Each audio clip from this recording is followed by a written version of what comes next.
Nous sommes à Paris, un dimanche, il est 23 heures. Vous venez de rentrer de vacances. Votre frigo est désespérément vide, vous êtes affamé et les commerçants ont depuis bien longtemps baissé leur rideau de fer. Que faire? Vous lamentez jusqu'au lendemain en fustigeant votre manque de prévoyance? Mais non, il existe une solution, tous les Parisiens vous le diront, c'est l'arabe du coin. L'arabe du coin est épicier, un épicier de quartier. Il vous accueille avec son sourire, sa légendaire blouse grise, son accent oriental et sa large gamme de produits. Il vous vend des fruits, des légumes, du beurre, des haricots en boîte, du vin, des couches, des piles, du shampoing, etc. Tout ça, il vous le vend jusqu'à 30% plus cher que dans les autres magasins. Mais c'est normal, il est ouvert très tard le soir et il n'hésite pas à travailler le dimanche et les jours fériés pour satisfaire sa clientèle.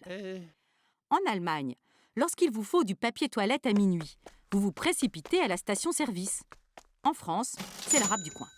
Dans les années 70, avec l'émergence de la grande distribution et des supermarchés, beaucoup d'épiciers traditionnels, souvent bretons ou auvergnats, ont abandonné leur activité devenue moins lucrative et beaucoup trop contraignante. Ils ont alors vendu leur boutique à des nouveaux venus, le plus souvent originaires d'Afrique du Nord. Les Arabes du coin sont très vite devenus des éléments incontournables du paysage culturel français. Leur petit commerce, ô combien utile aux noctambules, tête en l'air et travailleurs aux horaires décalés, a certainement joué un grand rôle dans leur intégration. Pourtant, il est une chose que les Français ignorent le plus souvent à leur sujet. C'est que la plupart des Arabes du coin ne sont pas arabes.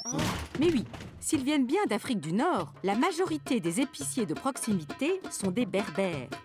Ils viennent le plus souvent de l'île de Djerba en Tunisie, ou bien ce sont des chleux de l'Atlas marocain. Leurs ancêtres ne sont pas issus de la péninsule arabique, ils ne sont donc pas arabes.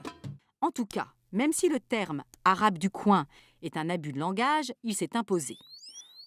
L'auteur à succès Éric Emmanuel Schmitt fait dire à l'un de ses personnages, un épicier arabe justement, « Arabe, ça veut dire ouvert la nuit et le dimanche ».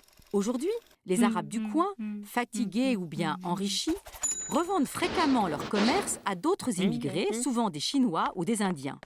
Eux aussi sont prêts à travailler dur pour réussir leur intégration.